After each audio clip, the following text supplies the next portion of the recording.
our Asia CEO community and CxOs podcast today. I'm Ted. Next to me is Joanna from the Asia Executive Development Association. Hey Joanna, can you explain a little bit what you're doing in your association?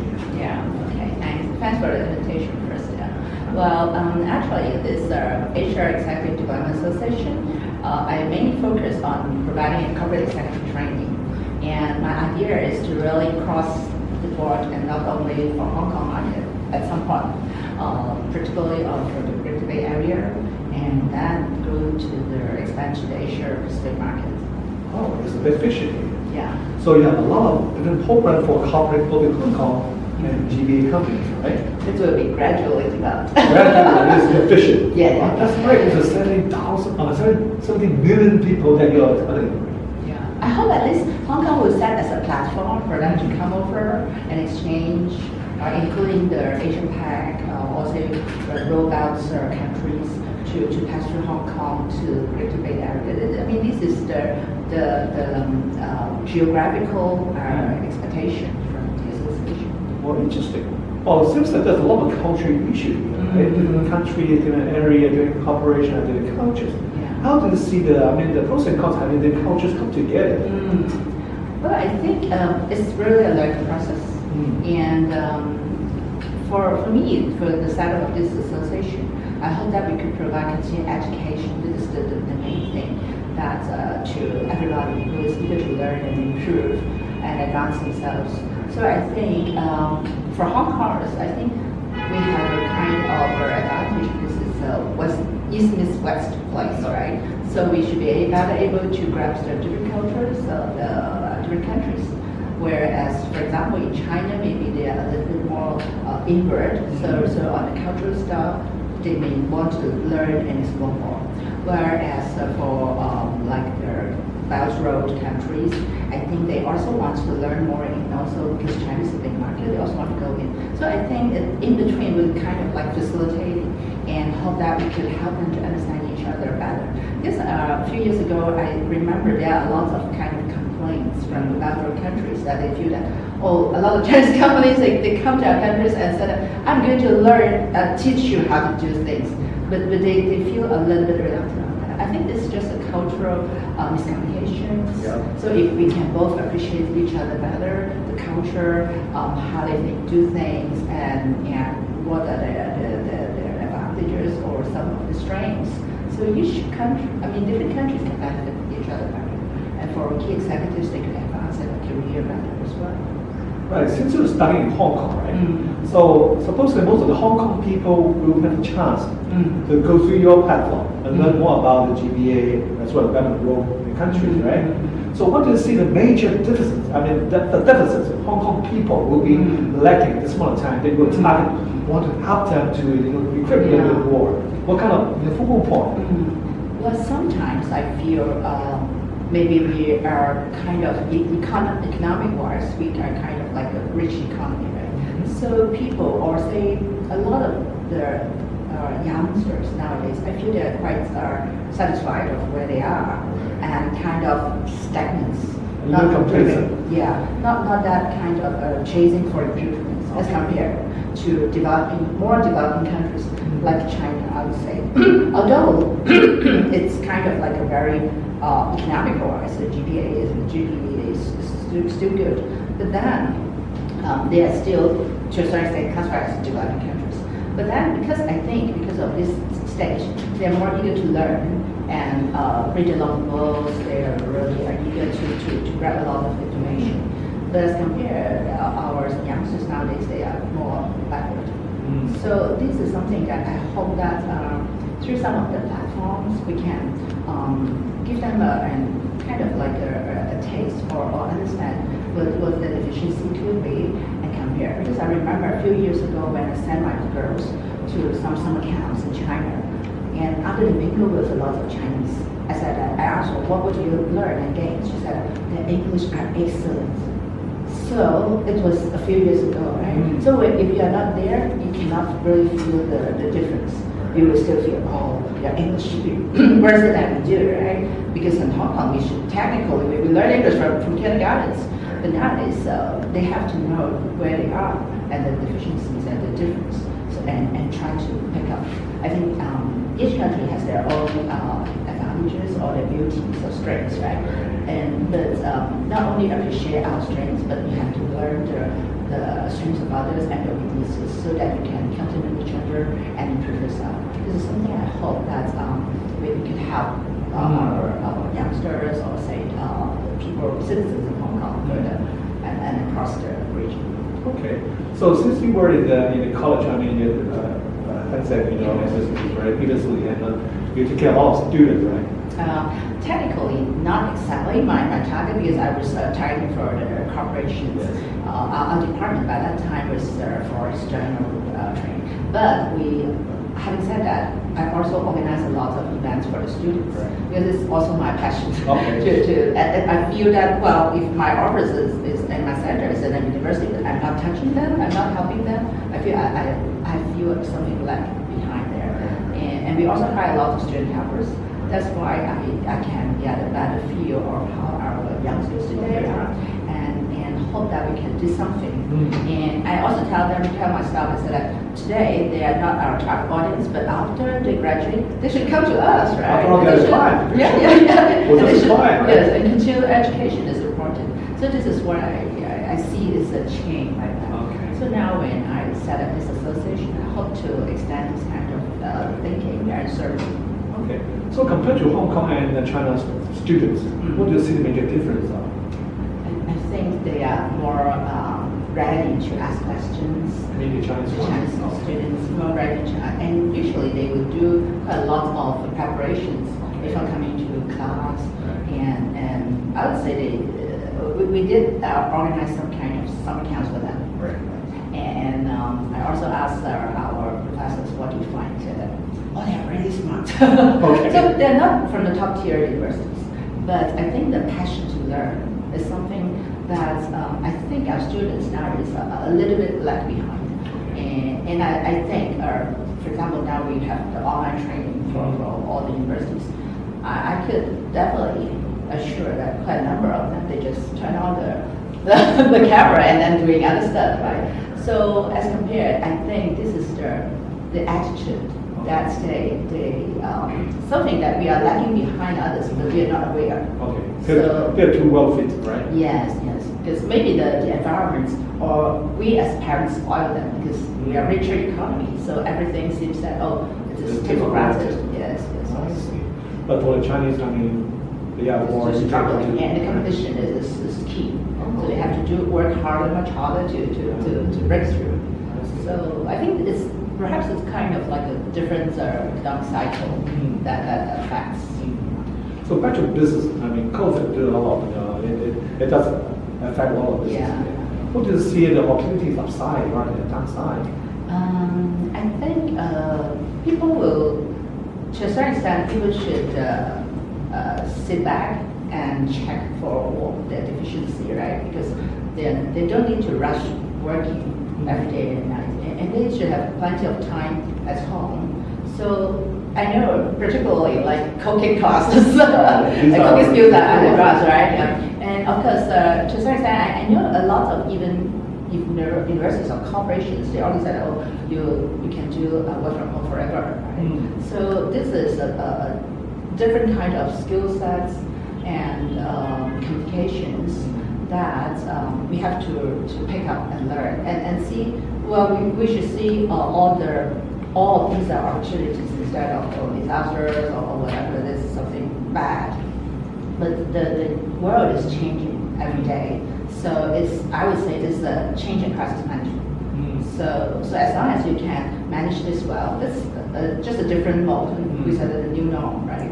So to me, I think, of course, some companies or other training providers, maybe they provide more online training. But it's also interesting, both myself and some of our clients, we still prefer face-to-face. Yeah, sure. The interpersonal relationship is quite different. And so we are, some of the programs are actually rescheduling, so giving us more time. to think and relax. And sometimes it's kind of like you're accumulating some energies at the back, and you're waiting for the time to just rush. To explore, right? Yes, yes. Give a chance to explore. Yeah, yeah. Ah, that's great. So besides, the physical meetings or visit or classes, do you have any technical tool that help you to, blended learning or somehow? Despite you don't want to be have virtual learning is not very interactive, but yet it helps, right? Yeah. So how to do a blended learning somehow? At the moment, we are not really exploring so much because to share a few, this is a moment for me. It's a half of them is for family.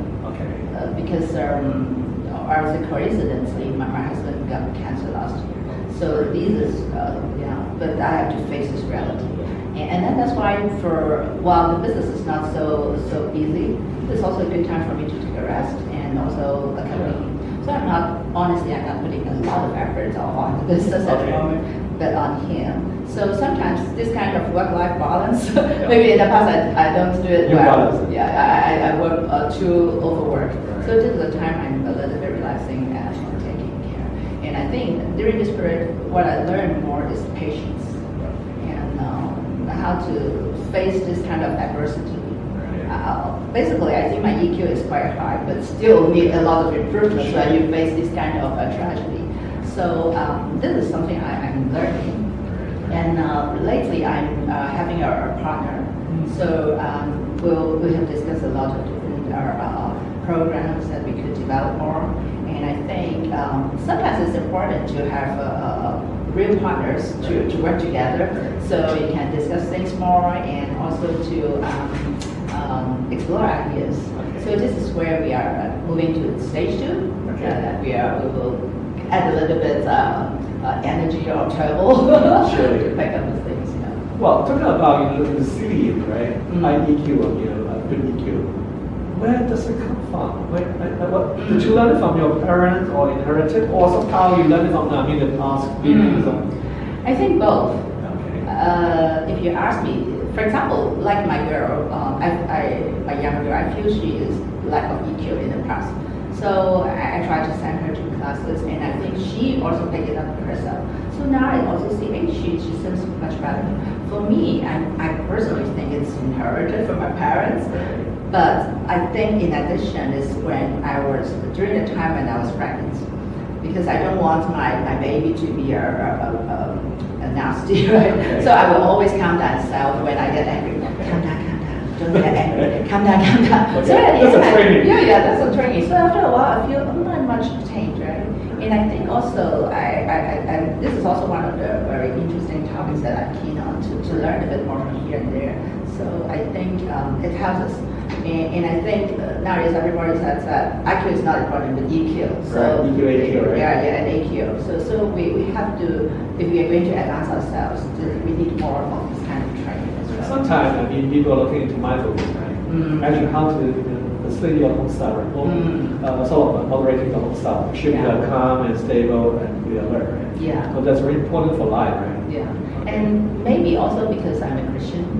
So I was baptized in 2018, and after that, I sometimes you read the Bible, and there are a lot of things that teach you how to become that. Because sometimes I may lose temper, right? But suddenly I refer myself to Jesus. I was thinking, if Jesus had these kind of things, will he get angry? Then his image comes out, and I said, okay, so you have somebody a good model, right? Yeah, that's my role model. That's great. So reading is interesting. Right? Apart from reading Bible, what kind of books do you usually read? Well, in fact, honestly, these 2 years I'm not spending a lot of time reading books, but articles, because nowadays we got a lot of these. But in the past, actually, I record actually I like to read different types of books. In my bookshelf I bought a lot, but not a lot of time to read it. But okay, share with you. Yeah, me too. I always said that when I'm retired I would read them, but it will be outdated by then. But 2 types of books that I love, and I think it helps me a lot. One is kind of happiness during adversity, in hard times. Actually, I find this is one of the books, but I could not find the English version because I lent it to my mentees. This is the Chinese version. Actually, I like Andrew Matthews a lot. His series are very good. One of them is like, what's that? Follow Your Heart. Okay. That's the first book I read. And then I think it's important because I remember in one year I was really down, and you have bad mood and don't want to see people, etc. After reading, Try to hide away. yeah. So after reading these kind of books, I feel much inspired, motivated, and you feel that, especially when people are like that, when you are comparatively better off, Right. you feel better. You know somebody is worse than you. So these kind of books also give you lots of these kind of feelings and examples to motivate. This is really good. I think particularly now under COVID-19, a lot of people have depression or feel bad. So I think it's important sometimes really to read a book if people can. The other type is, I think that relates a little bit to women leadership. Because this is one of the books. This Nice Girls Don't Get a Corner Office. Okay? I find it's actually 2007 somehow. I read it in Melbourne. But this gives us some ideas because like a commercial that Pantene did is about sorry. Because ladies globally, they feel a little bit humble. They feel we are groomed that the man should be the leaders, right? Maybe at home, the father should be the moral, the role model, something like that. So basically, we will be a bit shining ourselves. And these kind of books give us more examples or encouragement that we should go ourselves. You should get whatever you should. And the other books that I love a lot is also shared by Nancy. It's Lean In, by Sheryl Sandberg. That really changed a bit more my mind. And I remember when I read that book, I feel that, wow, if I read it earlier, it would be even better. So I think these are the two books that I would also like to recommend others, especially women, to know a bit more about this fair market. Because I also come across to working in some industries which are actually full of men, right? So women will be like being looked down. So I think this is how we motivate ourselves and give ourselves confidence to move on, and and of course I would say women have different hardship because if you get married, right, you have to take care of babies, and the time when you're pregnant, you will have all these kinds of pressures. But men may not feel it. I remember once my boss said that I said I did vomit during the whole pregnancy period. He said, "Oh, my wife did like that, very casual, but he didn't feel it because I still have to work, right?" Yeah. So I think, exactly. So sometimes it's also important to get your coworkers understand, or supervisors understand, or your family members to understand. So we all embrace, gender equality here, no discrimination, right? Yes, of course. So on one hand, on reading, I always think that reading just means you're talking to yourself. Do you feel the same thing? When you're reading, it's like, this one, oh, feel that. And then you're talking to yourself inside your mind. Do you feel that?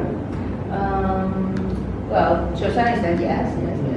But then also, sometimes I have that kind of habit, like to share. So sometimes even this, I will try to write down when, and I say, okay, this is what I've read, I share with you like that. So I think other than talking to myself, I'm thinking who I can share these kind of things and like expressing furthermore. Further inspiring people Yeah. through this book, right? Yeah. Like a little bit book, sort of floating.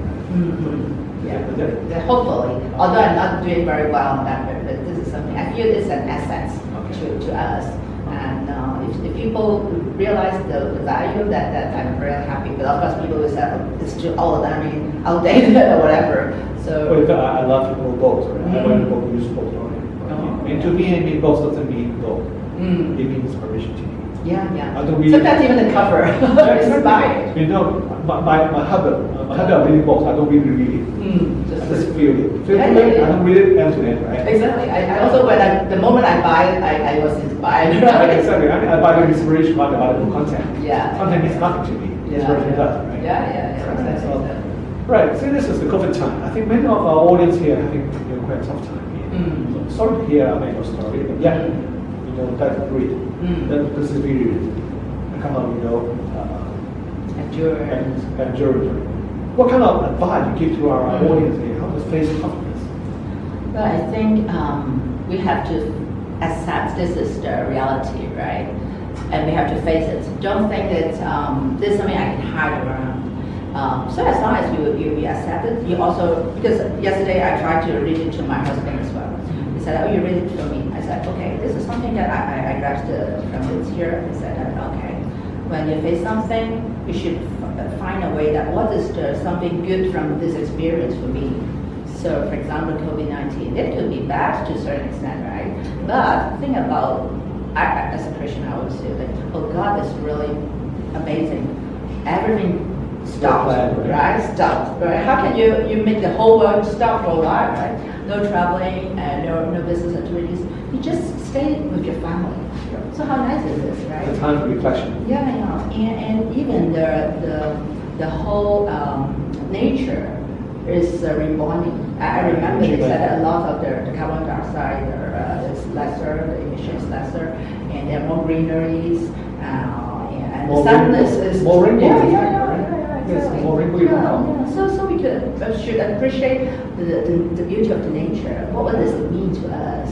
And maybe it's just give us the time to have a break. Then we will keep going on. Life is not the end, right? We're still looking for, a lot of people also said maybe because of the vaccine, next year, first quarter is the time we're ready to engage again, right? So look for the future. Let's hope. Yeah. Hope and love and care and confidence. I think these are something that, regardless how the environment is, we should still embrace this in our minds. And I think it's also important that we should network with people, even not a lot of groups more. Then you keep on talking to people. We never disconnect, right? Yeah. So it's just a test of how our friendship could be, even we don't face to face. It's like a duo, right? It's a good friend, right? Yeah. So I think it's also really an AQ training. Okay. Yeah. So take the time, right? COVID give us a chance to reflect, think about, Yes. and to train ourselves for a better one, to be Yes. stronger, right? Those things that can't cure us, Yes. get stronger, right? Yeah. That's great. So thank you for coming. Well, sure. Make sure that means you're staying good, right? So Yeah. everyone, fighting. Fighting for all the virus and the diversity and everything. Good for you. Thank you. Thanks, Daddy. Yeah.